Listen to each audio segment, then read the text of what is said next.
Hi, lovelies. So spring has finally sprung, at least where I am living, and I will just say, I have never been so happy to see the seasons changing. I am over winter and so ready to welcome spring into my life. And in honor of that, I thought it would be nice to share 3 light, fresh pasta dishes that come together really quickly, but are really vibrant and full of beautiful, fresh flavors.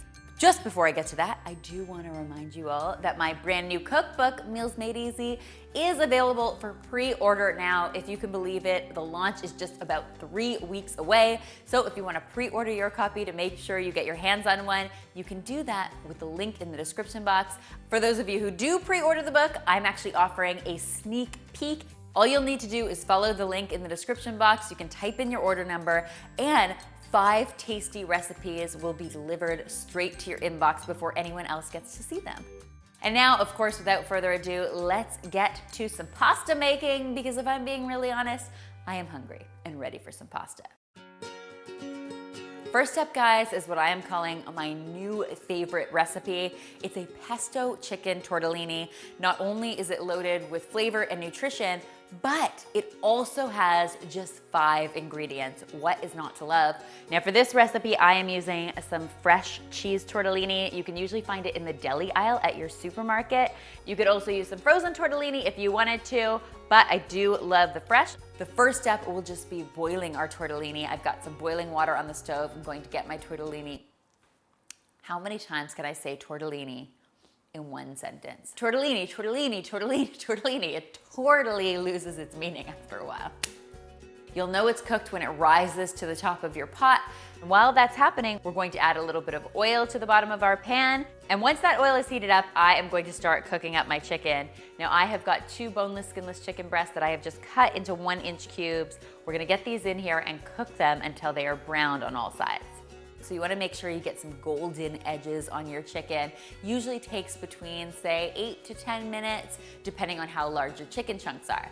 Now that my chicken is amply brown and my pasta is ready, it's time to bring it all together. And let me tell you guys, this comes together very quickly. So I'm just gonna get my asparagus into the pan. Asparagus season is finally upon us. And where I live, asparagus season is very brief, so we have to make the most of it. As you'll see, I'm doing that today because there's asparagus in all 3 of my recipes. I really love asparagus. While that asparagus is cooking, I'm going to start to transfer over my pasta. Now, I'm just going to use a big slotted spoon like this to transfer it directly from my boiling water into the pan. I'm also going to add just a little bit of the cooking water from my pasta. This is going to help thicken everything up and give everything a nice texture. It's also going to help steam up my asparagus a little bit, which is great. Next, I'm going to get some tomatoes into the pan. I'm using a combination of red and orange tomatoes only because they look so pretty. And finally, our sauce for this dish is going to be some pesto.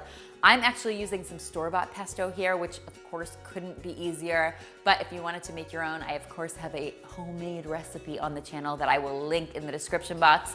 What I love about pesto is that it comes loaded with tons of flavor. It's got toasted pine nuts, tons of basil, garlic, Parmesan cheese. So there is a lot to love with very little effort. And presto, pesto chicken tortellini, a 15-minute meal that you really have to taste to believe. I have birds singing out my window. It's kind of beautiful. Can you hear them on my microphone? Must be spring, guys. Next, for you vegetarians and veggie lovers alike, I am making a pasta primavera that is to die for. We are just piling the veggies high in this recipe.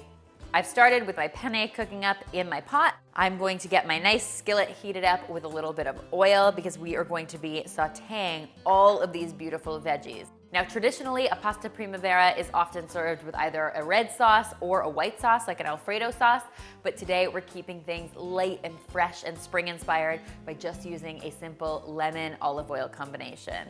Once your olive oil is nice and hot, you can go ahead and add some flavor to the pan. I've got a shallot headed in here, as well as some garlic. I'm going to cook those for about a minute until they release their gorgeous aroma and they start to infuse that oil with flavor. Then it's time for our veggies. Once again, I'm starting with my asparagus because I just can't seem to get enough. I've got some broccoli florets, I've got some snap peas headed in here, some red bell pepper, and finally some zucchini. Really, you could use any veggies you have hanging out in the fridge, guys. Use your imagination. This is a great dish to just pile them in. After a few minutes, everything is bright green, nice and tender, and ready for some pasta. I'm just going to transfer my penne right into this pan. You can, of course, drain it first, but I'm lazy and don't want to do another dish, so it's just going over like this. And once again, just like I did with my first pasta, I'm just going to get a little bit of that starchiness happening for our sauce. I'm going to add just a little bit of that pasta cooking water. To that, I'm going to add the juice of 1 lemon, a little bit of Italian seasoning, and some salt and pepper. It's that simple, guys, but don't be fooled. Simple in this case does not mean bland. What a great way to get your greens on.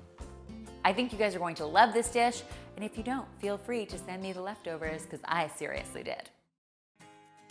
Finally, guys, for another light, fresh take on pasta, I am making a lemon feta linguine. Of course, this process starts by cooking up my pasta according to package directions. While my pasta is cooking away, I am heating up a little bit of oil in a nice big skillet once again. Now, to add a little extra protein to this recipe, I am using some boneless, skinless chicken breasts that I've cut into cubes. Shrimp would also work really well in this dish if you wanted to swap that in or leave the meat out entirely. It is definitely up to you. I'm going to cook my chicken, seasoned with a little bit of salt and pepper, for between 8 and 10 minutes, or just until it is nice and browned on all sides.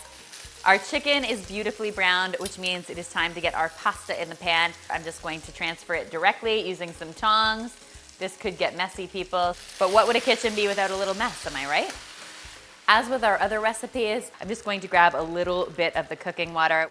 For the greens in this recipe, I am once again turning to my super seasonal asparagus. I'm going to get that into my pot and let it cook up for another 2 to 3 minutes. As soon as your asparagus turns bright green, you can go ahead and add the rest of your ingredients. So I'm adding some artichoke hearts to this.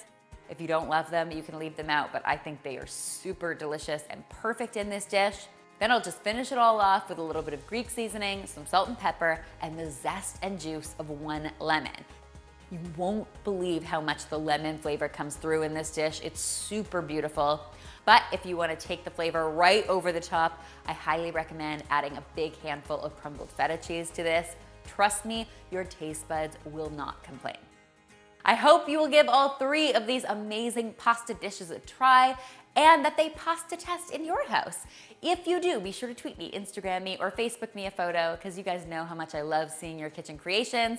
If you are looking for even more amazing dinner inspiration, I have a ton of it in my brand new cookbook, Meals Made Easy. So I hope you guys will pre-order it. It will be hitting store shelves in just a few weeks, and I could not be more excited to share it with you. All the details for how to get your hands on a copy are in the description box. And finally, if you haven't already, be sure to subscribe, because there is lots more deliciousness where this came from.